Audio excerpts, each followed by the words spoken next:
Député du Nord, coordinateur de la France insoumise, numéro 2 du mouvement de Jean-Luc Mélenchon, dit-on couramment. Plan d'investissement, 30 milliards annoncés tout à l'heure par Emmanuel Macron à l'Élysée. Un plan présenté comme important pour retrouver notre destin industriel. Un coup de pouce notamment au nucléaire est attendu pour assurer notre indépendance énergétique et lutter contre le réchauffement climatique. C'est incontournable.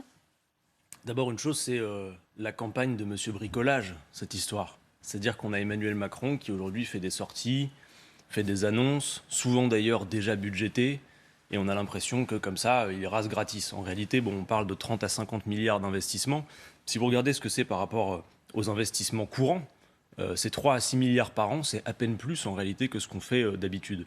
Et puis le tout sans aucune vision stratégique. Je rappelle que l'essentiel du plan de relance que nous a beaucoup vendu Emmanuel Macron, ça a consisté finalement en des baisses d'impôts de toutes sortes, envers les grandes entreprises notamment, sans aucune contrepartie, et y compris d'ailleurs le budget de la sécurité sociale, je veux le dire, est atteint par tout ça, parce qu'on a fait toutes sortes d'exonérations qui ensuite viennent finalement aggraver le trou de la Sécu, qui peut-être permettront d'ailleurs demain à Emmanuel Macron de dire « Regardez, il y a un trou dans les caisses ». Il faut faire des réformes, comme notamment celle des retraites. Donc d'abord, je veux dire... Vous permettez qu'on revienne donc à ma question, Adrien Quatennens. Donc vous dites d'abord, sur le principe, ce plan, Monsieur Bricolage. Bien sûr. Vous êtes plutôt Monsieur Plus, vous voudriez que ce soit beaucoup plus. Mais c'est-à-dire que ça, surtout, juste d'un mot, Elisabeth Ouais. Martichoux, entre ce bricolage, en effet, et la vision que nous portons avec Jean-Luc Mélenchon, qui pour le coup donnerait véritablement de la visibilité aux entreprises.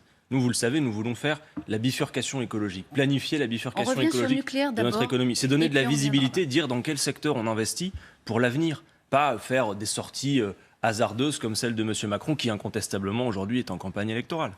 Alors ça, vous n'avez pas tort, il est en campagne, mais il n'est pas encore déclaré candidat, d'une certaine façon. Mais pour revenir au nucléaire, parce qu'effectivement, le plan va donner un coup de pouce pour financer sans doute des mini-centrales. Vous dites quoi? Vous dites le nucléaire, il faut en sortir le plus vite possible, en 2030? Il faut prendre une décision politique, en effet, et s'engager vers cette sortie.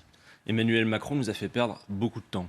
Au départ, on devait diminuer la part du nucléaire de 50% en 2025. Monsieur Macron a finalement alourdi ce temps de 10 années supplémentaires. Ça veut dire que sans cesse, on recule. D'abord, ce qu'il faut dire, Elisabeth Martichoux, c'est que... Il a un peu changé, effectivement, sur ce plan-là. Ah il oui, est plus nucléaire qu'il ne l'a été. Vous faites comment? Soyons précis, parce que c'est un débat de la présidentielle qui va être passionnant. Vous avez raison. Comment vous faites pour en 2030 2030 avait dit Jean-Luc Mélenchon. On est en 2020. En 10 ans, vous faites quoi? Alors, plusieurs choses. D'abord, commencez par dire que c'est une énergie du passé. Il ne s'agit pas d'en faire le grief à celles et ceux qui ont fait ce choix stratégique il y a des décennies.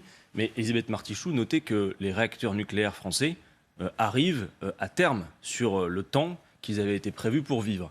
Donc la grande question qui se pose à nous, c'est de savoir si on veut en reprendre pour des décennies ou si on fait autre chose. Est-ce qu'on assure leur survie dans les entretiens? C'est pas tant leur survie, c'est de les faire continuer bien au-delà. Ça va coûter 100 à 150 milliards, le fameux grand carénage, c'est-à-dire investir dans le fait de prolonger la durée de vie de nos centrales. Madame Martichoux, je vous pose la question, est-ce que vous préférez qu'on investisse 100 à 150 milliards d'euros pour prolonger ce modèle, ou est-ce qu'on ne ferait pas mieux d'investir 100 à 150 milliards d'euros pour faire la bifurcation écologique, pour aller vers un 100% d'énergie renouvelable? Alors j'entends le grand débat sur le thème, la priorité absolue, c'est de décarboner notre mix énergétique, et donc on doit prendre appui sur le nucléaire. C'est ce que disent les partisans du nucléaire. Moi, je leur demande d'entendre ceci. On a vu cet été, Elisabeth Martichoux, quand on a eu des fortes chaleurs, vous aviez 4 réacteurs sur 10 qui étaient fermés parce qu'on ne pouvait pas assurer leur refroidissement. Vous avez le GIEC qui nous prévoit les choses en 2050, avec Dunkerque qui se retrouve sous la flotte, la centrale de Blaye dans l'estuaire de la Gironde qui aura les pieds dans l'eau, et on a 25 millions de Français qui vivent à moins de 80 km d'une centrale nucléaire. Il y a aussi un pays comme l'Allemagne qui est juste à côté, qui lui a fait le pari de sortir du nucléaire, et qui maintenant fonctionne au charbon. Je vous demande comment vous faites pour éviter de nous remettre au charbon. Je connais tout cela, mais je vais vous dire ça, mais je veux commencer par le fait de dire que ces arguments d'autorité ne tiennent pas la route. Ce sont des arguments de réalité. Non, je vais vous dire pourquoi. On nous parle beaucoup d'indépendance énergétique. Oui. Vous aura pas échappé qu'on ne produit pas d'uranium en France, que nous allons chercher ça au Niger, au Kazakhstan, en Azerbaïdjan, avec y compris des questions sur nos relations géopolitiques. Au final, elle est assurée. Vous avez raison. Donc que s'agit-il de faire? On a par exemple l'EPR, dont la facture a été multipliée par 6. C'est 19 milliards d'euros. Elisabeth Martichoux, même l'argument économique ne tient pas. Adrien, C'est-à-dire que le coût du nucléaire à ma question. EPR aujourd'hui, c'est 2 fois plus que le coût de l'éolien. Alors comment fait-on? Voilà, je vais répondre à votre question. On va pas y passer 10 mais minutes parce entendez qu'il y a que le des questions diagnostic très est important. importantes. Non, mais si vous voulez, il y a 7 Français sur Donc 10. dites-moi, répondez à ma question. Je vais vous ça ira répondre, plus mais vite. écoutez-moi, le diagnostic est important. Il y a 7 Français sur 10 qui sont pour aller, comme nous le proposons, vers 100% renouvelable. Comment va-t-on faire? Il y a un scénario très sérieux qui s'appelle le scénario négawatt, qui prévoyait qu'on pouvait se séparer et se passer du nucléaire à horizon 2035. Alors bien sûr, on a perdu du temps. Mais ce que nous disons avec Jean-Luc Mélenchon, c'est qu'il faut le décider tout de Mais suite. comment? Alors, d'abord, la première chose à faire, c'est d'assurer finalement l'isolation, l'efficacité, la sobriété. Parce que je suis d'accord avec vous pour dire qu'on ne pourra pas remplacer le nucléaire simplement par des énergies renouvelables. Première chose, voilà. Pour la production. Laissez-moi juste vous répondre. D'abord, nous proposons un plan qui est la rénovation de 700 000 logements par an pour justement l'isolation. Il n'aura échappé à personne que si la facture augmente, c'est aussi parce qu'on a beaucoup de passoires thermiques. Première chose. Ensuite, faire la transition énergétique, ça veut dire quoi? Ça veut dire investir dans des énergies renouvelables où la France est à la traîne.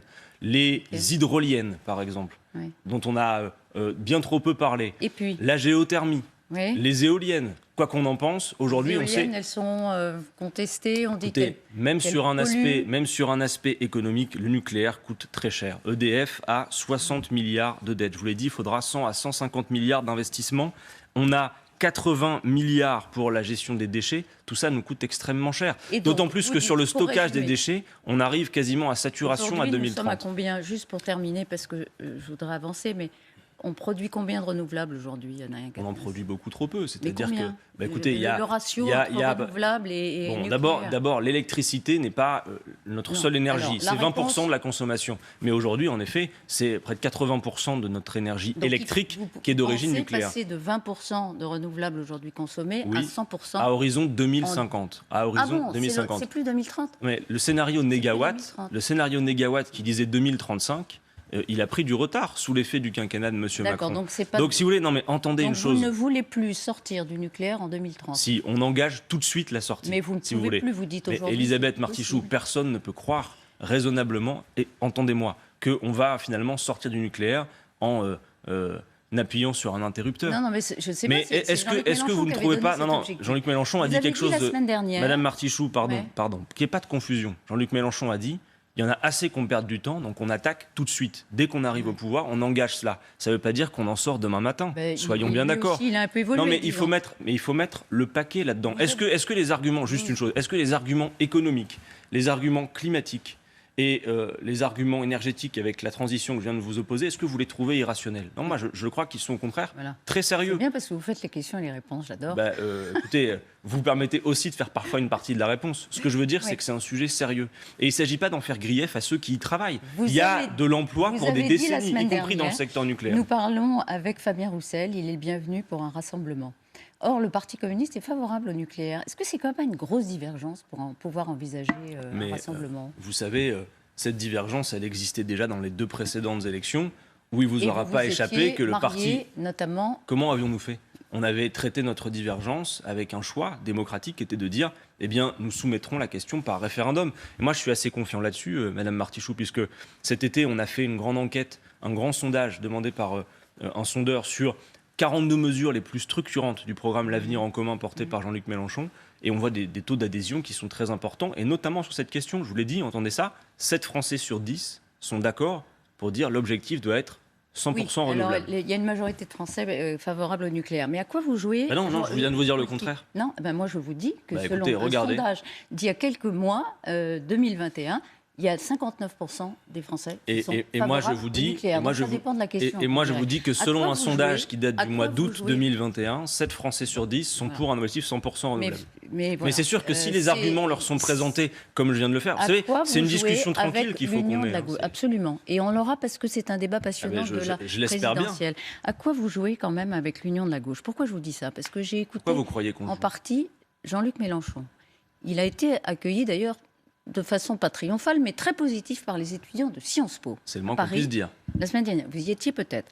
Et ils l'ont interrogé sur cette nécessité de l'union en vue de la présidentielle. Voilà ce qu'il répond. Nous ne pouvons pas nous entendre. Et si nous nous entendions, nous ferions fuir ceux qui votent pour nous. C'est moi qui dois baisser les yeux, enlever mon bonnet Merci notre bon maître, vous voulez bien être à nouveau notre bon maître. Allez vous faire voir. Voilà, avec son style, manifestement assez successful, pour dire ça en bon français, il a dit allez vous faire voir aux partenaires de la gauche. Écoutez, si Allez vous aviez passé... C'est ça le message de bienvenue votre de rassemblement. Votre question est terminée.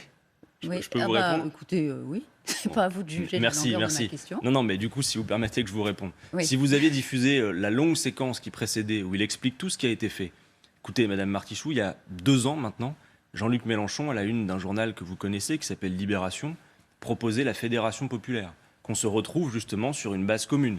Aux élections régionales, il ne vous aura pas échappé que la France Insoumise a fait beaucoup de concessions pour faire la démonstration qu'on était capable de travailler avec tout le monde. Et aujourd'hui? Aujourd'hui, il y a une chose qui est très claire, c'est que depuis le mois de novembre, nous savons en réalité, n'en déplaise à certains de novembre 2020, nous savons que chacun décidera d'avoir un candidat. Rappelez-vous l'attention Surtout que... vous. Rappelez-vous. Surtout Jean-Luc Mélenchon. Oui, mais c'est une déduction que nous avons faite de ce constat. Rappelez-vous de ces réunions beaucoup commentées, de M. Jadot, M. Faure, bras dessus, bras dessous, disant on va se retrouver. Ça n'est même plus à leur ordre du jour aujourd'hui.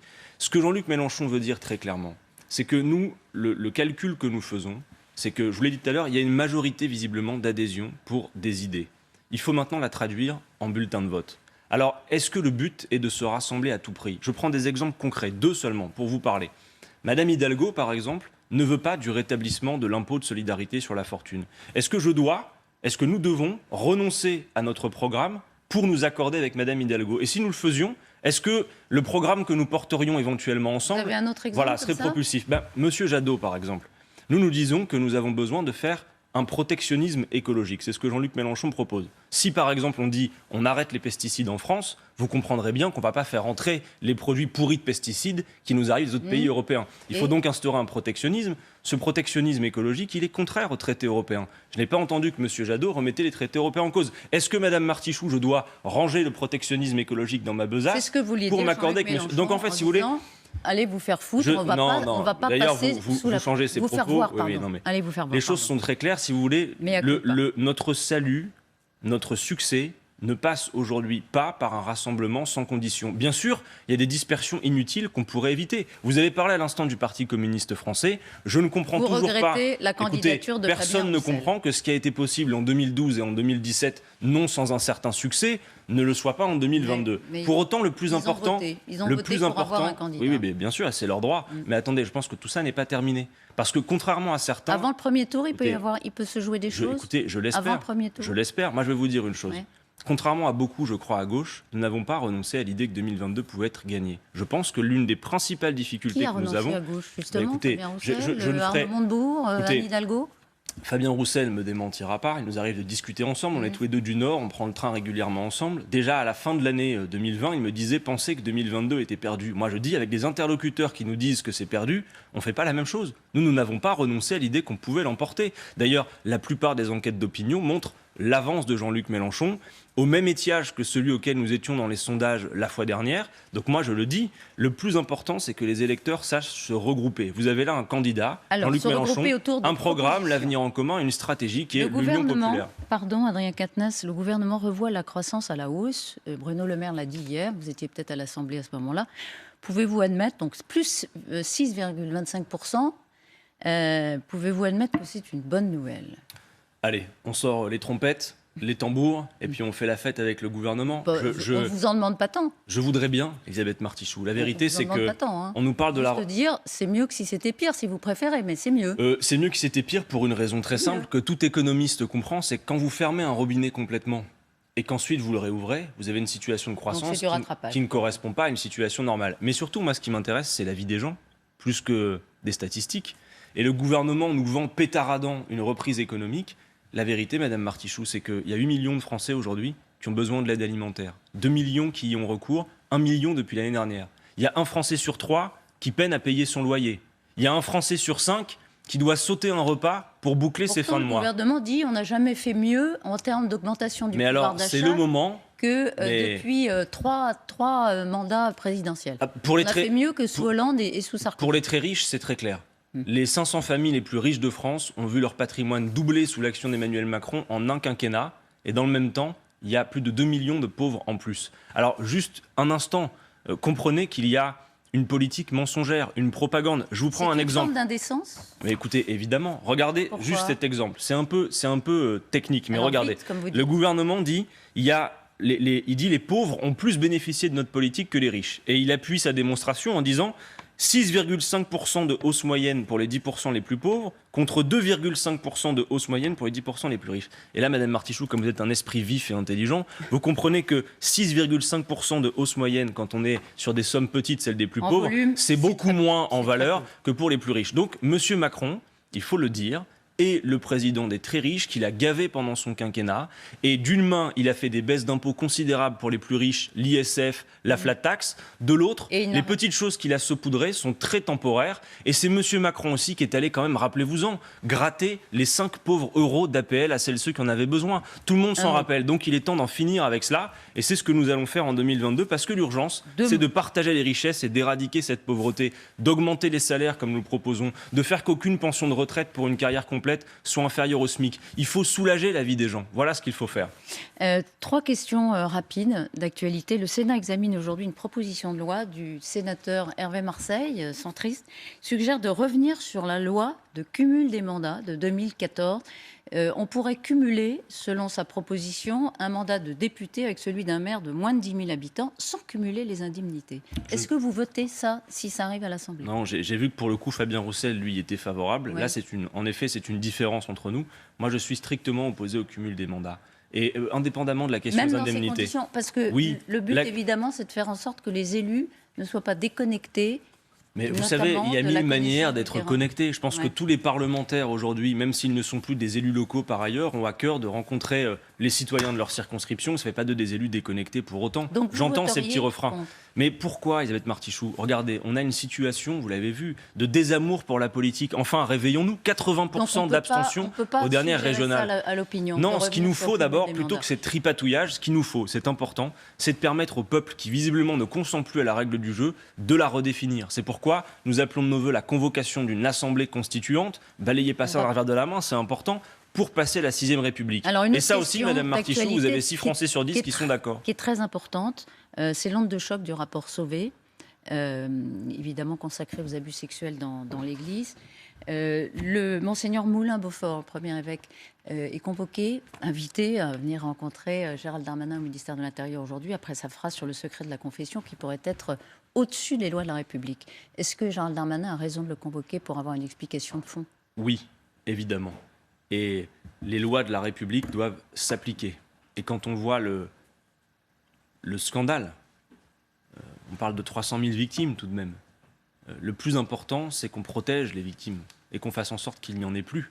Donc évidemment qu'on ne peut pas se permettre de finalement renvoyer tout ça au secret de la confession. Bien évidemment, attention, la laïcité doit s'appliquer. Ça n'est pas à l'État d'organiser les religions. Mais faire appliquer la loi de la République... Il a dérapé, Monseigneur Moulin-Beaufort, il a été maladroit. Vous vous souvenez que pour moins que ça, quand d'autres cultes le disent, on en fait tout un fromage à l'Assemblée nationale. Donc oui, c'est bien la moindre des choses que de le recevoir. Et puis aussi d'envisager maintenant concrètement la réparation. Et que la réparation se fasse, c'est important, sur fonds propres de l'Église. Parce que vous savez que les dons occultes... C'est-à-dire sans faire appel aux dons des fidèles. Écoutez, les dons des fidèles, non mais juste une précision. Les dons des fidèles, il y a un abattement fiscal de 66%. Ça veut dire que si c'était sur la base des dons des fidèles, la réparation, c'est vous et moi et tous les contribuables qui la paieraient. C'est bien à l'Église, sur fonds propres, de payer. Et puis surtout d'organiser les choses pour que ça n'arrive plus. Parce qu'on parle de quelque chose de systémique. Et moi, je pense d'abord à toutes ces victimes. Merci infiniment, Adrien. Merci de m'avoir invité ce matin sur le plateau de LCI. Dans un instant,